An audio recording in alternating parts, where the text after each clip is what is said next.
There was a time when my little brother, Ethan, followed me around like my shadow. I was 17 and he was only 11, but despite the age gap, we were inseparable. He'd sneak into my room just to sit on the edge of my bed while I did homework or played music. He'd beg me to teach him how to shoot hoops in the driveway or ask me a million questions about high school girls and what it meant to be cool. I wasn't famous. I wasn't rich. But to Ethan, I was everything. Our parents worked a lot. Mom was a nurse and Dad owned a small hardware store. They were gone most evenings, so I was the one making sure Ethan brushed his teeth, packed his lunch, and finished his homework. I didn't mind. I loved being that guy. The big brother. The role model. But everything started to change during my senior year. I wish I could say it was something dramatic, like a breakup or a traumatic event, but honestly, it started out simple. Boredom. One night, after finishing my homework early, I downloaded a game that everyone at school had been talking about. Realm of Dominion. It was just supposed to be a way to blow off steam. A little fun. Something casual. But it wasn't. I didn't know what I was walking into. Realm of Dominion wasn't just a game, it was a universe. Massive. Addictive. Rewarding in all the ways real life sometimes failed to be. You got points, upgrades, respect. You could lose yourself for hours, days even, and come out feeling like you accomplished something. And the more I played, the more I wanted to keep playing. At first, Ethan thought it was cool. He'd sit behind me, eyes wide as I battled virtual enemies, leveled up my character, and made alliances with players from all over the world. He called me the king of the realm, and I laughed, soaking it all in. But that admiration only lasted a few weeks. Because the more I got into the game, the less I had time for him. Or school. Or life. One Saturday morning, Ethan knocked on my door with a basketball tucked under his arm. "Hey, can we go to the park? You promised you'd help me practice for tryouts." I didn't even turn around from my screen. "Not now, man. I'm in the middle of a raid." "You said that yesterday too." I sighed, more annoyed than I should have been. "Ethan, please. Just go play with someone else. I'll come later." He stood there for a second, then dropped the ball.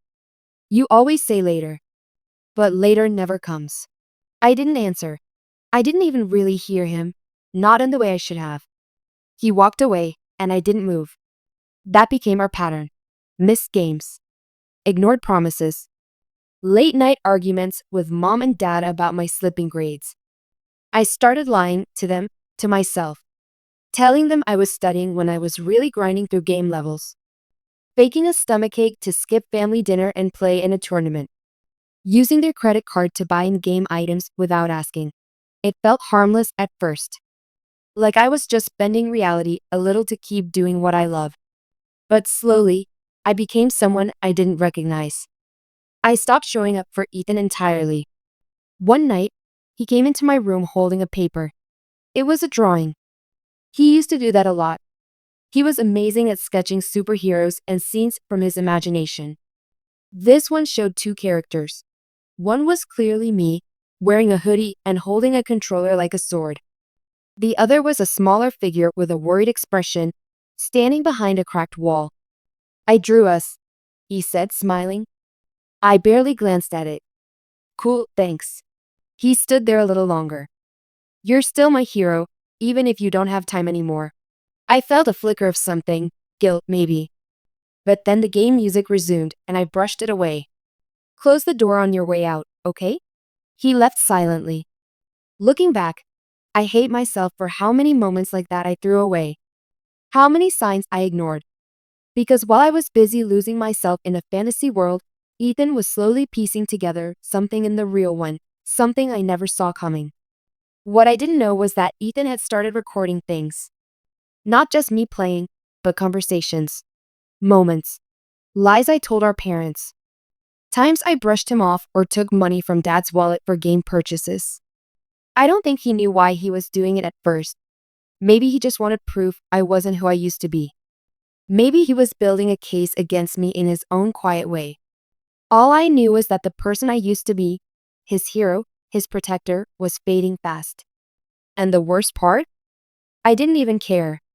Not yet. By the time winter rolled around, I was completely consumed. What started out as casual gaming had turned into an obsession. I'd stay up till 4 a.m., sleep through school, and rush home to dive right back into the game. I lied about everything, missed assignments, fake study sessions, even phantom group projects, just so I could keep playing uninterrupted. My room became a dark cave of energy drinks, crumpled snack wrappers, and blue light glowing from my dual monitors. I had no idea how bad it had gotten until I overheard Ethan crying one night. It was late, maybe 2 a.m. I had just finished a high-stakes dungeon raid when I went downstairs to grab a snack. On the way, I passed by Ethan's room and heard soft sobs through the cracked door. I paused. "Please, God," he whispered. "I just want my brother back." I froze. I wanted to push the door open. I wanted to say something. But instead, I backed away and went to the kitchen like a coward. I told myself I'd talk to him the next day. But I didn't. The game had another event starting at noon. My priorities were warped. Twisted. A few weeks later, my parents sat me down for a conversation that started like so many others. "Caleb," my mom said, placing her hand on mine, "your grades are slipping. Your teachers have been emailing us. This has to stop." I nodded. "I'll fix it, I promise." "You said that last time," Dad snapped. "You said you were studying for the chemistry test and you got a D. Then we find a $150 charge on our card for gym credit." I panicked. That wasn't me. Maybe Ethan clicked something by accident. It was the first time I threw him under the bus like that.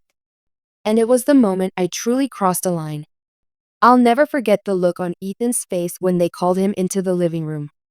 "Ethan," Mom said gently, "did you spend money on Caleb's game?" Ethan looked confused. "What? No, I don't even know how to buy stuff on there." Dad's eyes narrowed. "Are you sure?" "Yes," Ethan said firmly. "I didn't do anything." But Mom and Dad exchanged a look, and suddenly Ethan was the one being questioned. I watched it happen. I let it happen. I knew it wasn't his fault. I knew I was lying. But I didn't speak up. I just stared at the carpet and let the silence stretch. That night, Ethan didn't say a word to me. He didn't even look at me.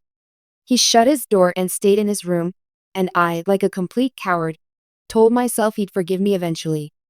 But something had changed in him. He stopped coming to my room. Stopped asking to hang out. Stopped drawing pictures of us. The light in his eyes when he looked at me, his big brother, the person he once idolized, was gone. I didn't know it at the time, but that lie, that moment, that was the final straw for Ethan, and the beginning of his silent revenge. He didn't yell. He didn't cry to our parents. Instead, he started collecting everything. Voice memos, screenshots of our text messages, recordings on his tablet of me sneaking money, lying to our parents, raging at him to leave me alone. He had months' worth of evidence. And I had no idea. Because I was too busy chasing leaderboards and collecting rare skins to see that I was destroying my relationship with the one person who still believed in me. Then came the day that blew everything up. It was a Saturday afternoon in early spring. My parents had invited some relatives over for my cousin's birthday. A casual family gathering, balloons, pizza, laughter, the whole deal. I barely showed my face. I stayed upstairs gaming, pretending to be sick. Halfway through the party, Mom came into my room. "You need to come downstairs. Now." Her tone was sharp. Unusual. I groaned. "Why?" "I told you I wasn't feeling good." Her eyes were cold. "Ethan has something he wants to show the family. And you need to be there." Confused and a little irritated, I followed her downstairs. Everyone was gathered in the living room, uncles, aunts, cousins. Ethan stood in the center holding his iPad. "What is this?" I asked. He didn't even look at me. He connected the tablet to the TV and tapped play. At first, I didn't understand what I was hearing. Then it hit me. It was me. My voice. "I told you I was doing homework. Just shut up and don't say anything, or I'll tell Mom you were snooping again." Click. Another clip. I can't go to Ethan's dumb recital. I have a tournament. Who cares anyway? Click. Another. Yeah, I bought the gems. So what? They won't even notice. The room was dead silent. My stomach dropped. Clip after clip, my voice, my words, my lies, filled the room like poison. Ethan had stitched them together into a chilling montage. The family sat frozen. My parents looked like someone had just slapped them across the face. Then came the final clip. It was the worst one. Ethan was off camera, but you could hear him say, "Why don't you hang out with me anymore?" And my voice responded, "Because I don't care, Ethan. You're annoying. Just go away." I felt sick. I wanted to disappear. The video ended, and then Ethan, my little brother, turned to the entire room and said quietly, "I used to look up to Caleb more than anyone. But he's not who he used to be. He lies. He steals. He doesn't care about anyone but his game." He looked at me, his voice shaking. "You're not my hero anymore." It was like the air had been sucked out of the room. No one spoke. Not even me. Because what could I say? Everything he said was true. After Ethan's video ended, no one moved. My mom stood frozen, her hand over her mouth. My dad just stared at the television, like he couldn't believe what he'd heard.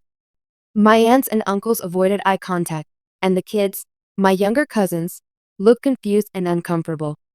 The cheerful energy of the birthday party had evaporated into something heavy, something raw. I wanted to run. I wanted to disappear. But most of all, I wanted to turn back time and erase every awful thing I had done to get us here. "Is that true?" Mom finally asked, her voice brittle. I opened my mouth, but no sound came out.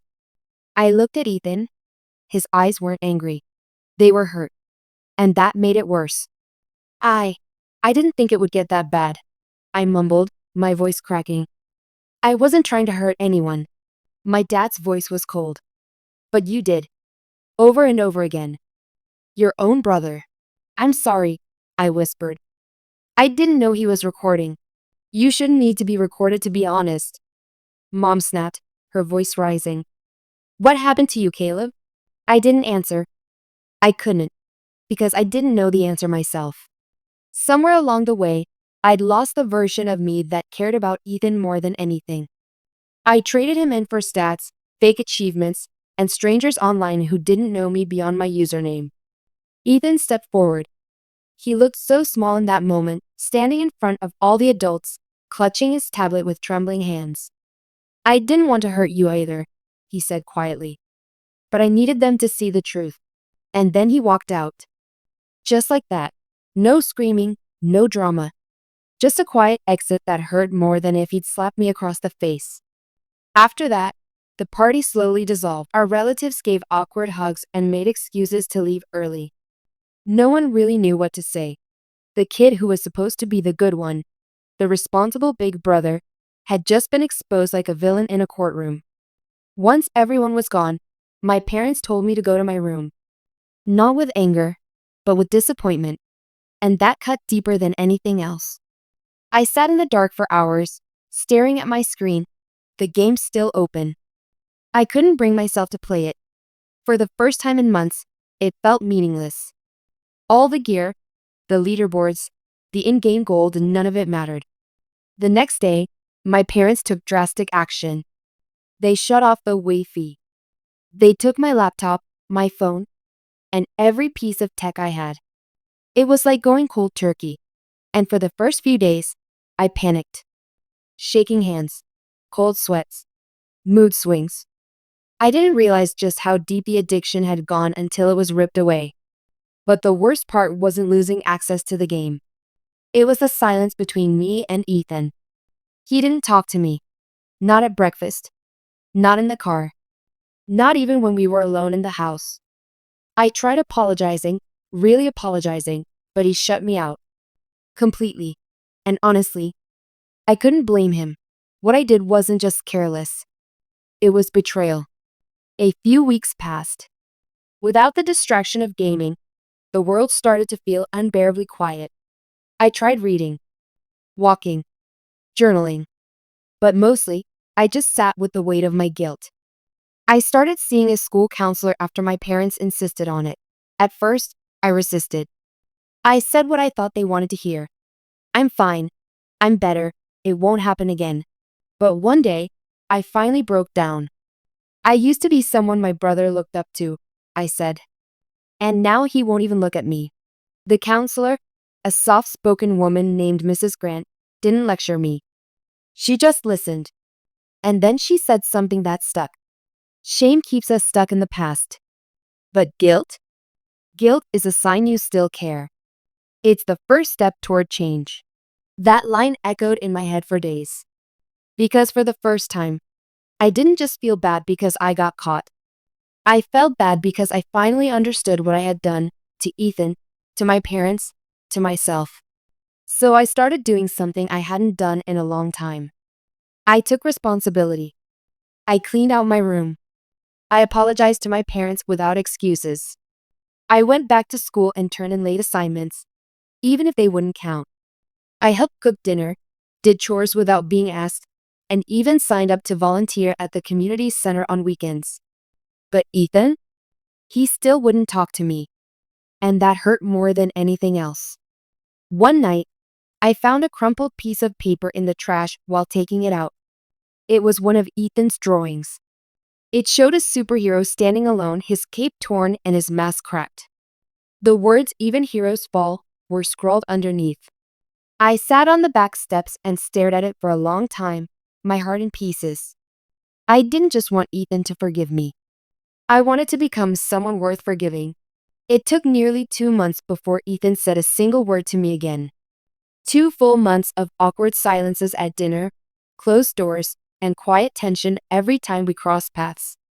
And I didn't push him. I didn't try to force him into a conversation or guilt him into forgiving me.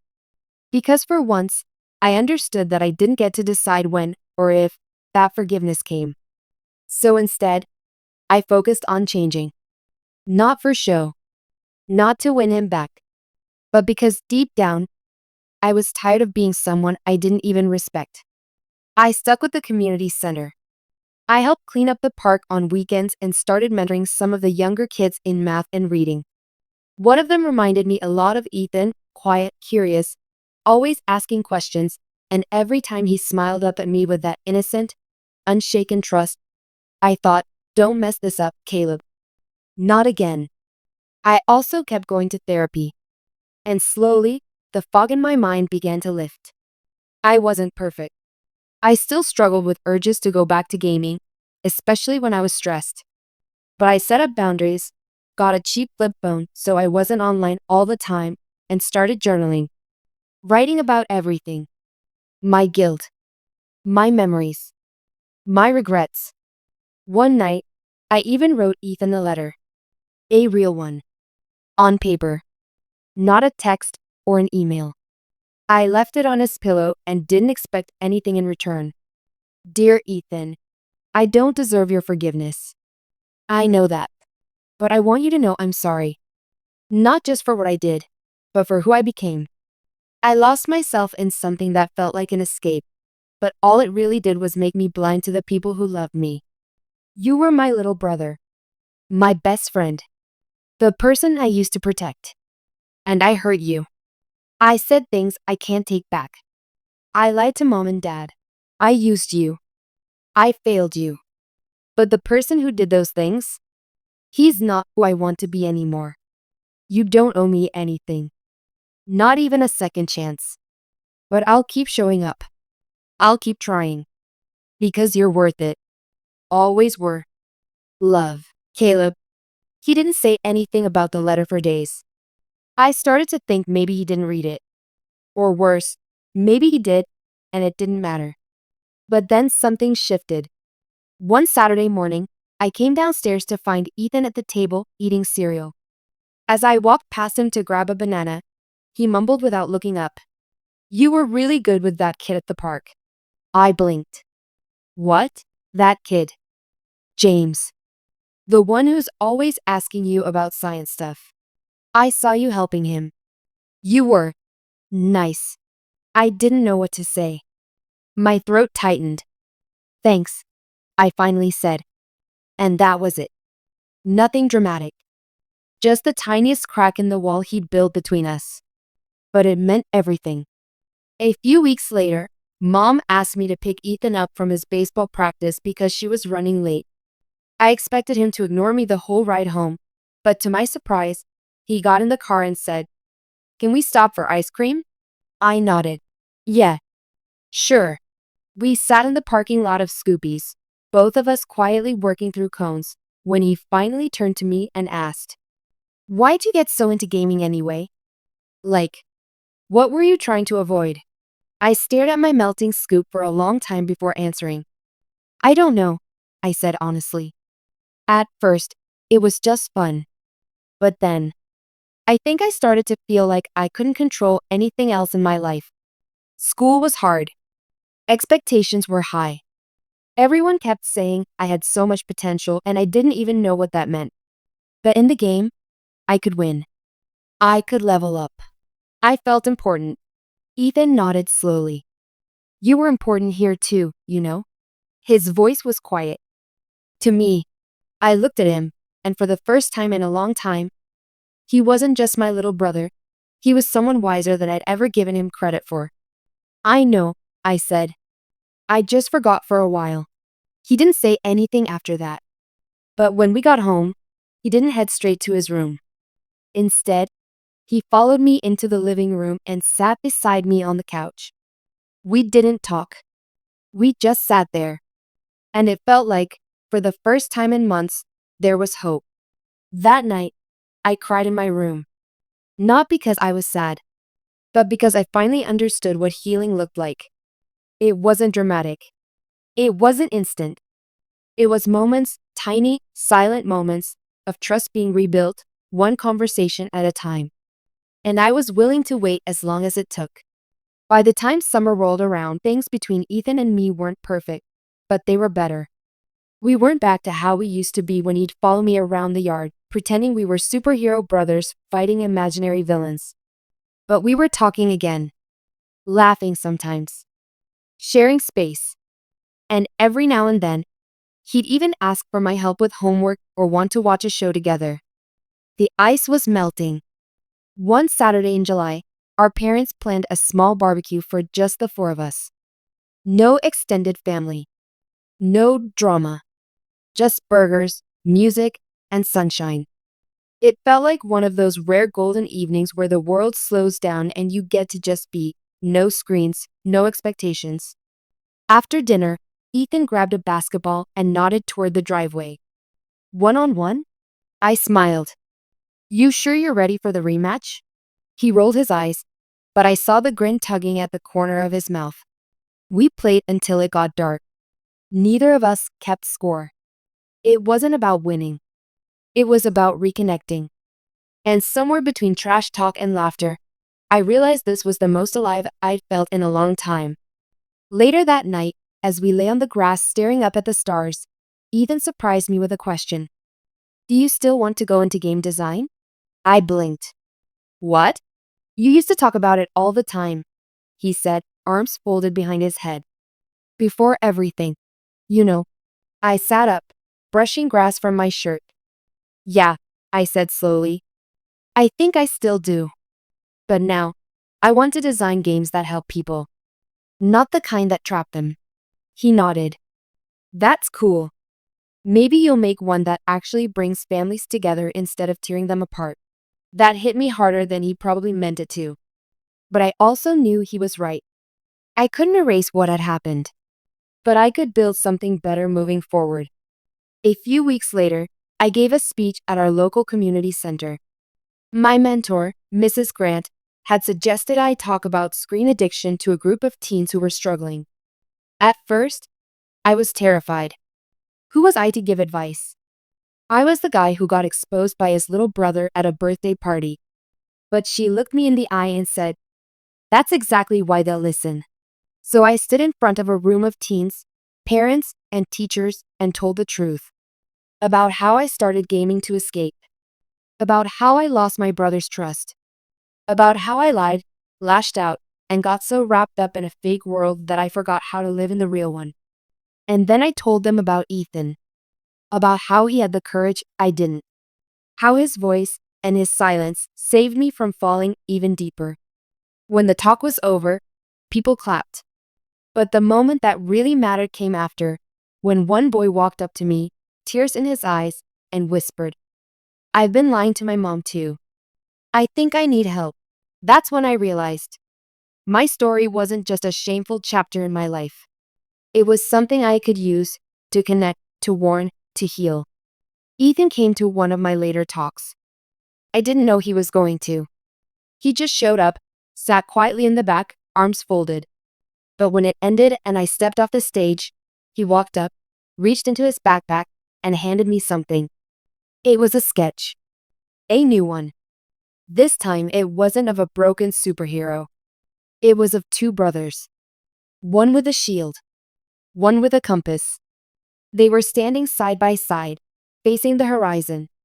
At the top, he'd written, "Real heroes mess up, but the best ones grow stronger because of it." I couldn't speak. I just hugged him. Right there. In front of everyone. It was the first time in months he hugged me back. These days, things are different. I still game occasionally, but with limits and purpose. I talk openly about my past. I started a blog for teens dealing with screen addiction. I've even begun designing a story-based game about choices and consequences, inspired by real relationships. But more than anything else, I try every day to be someone Ethan can look up to again. Not because I want praise or a pedestal, but because I never want to forget the moment my little brother, my hero, looked me in the eye and told me the truth I didn't have the courage to face on my own. And now? Now I fight to live in a way that earns that trust back. One day at a time. Because sometimes, the people who hurt us the most are the same ones who show us who we really are and who we still have time to become.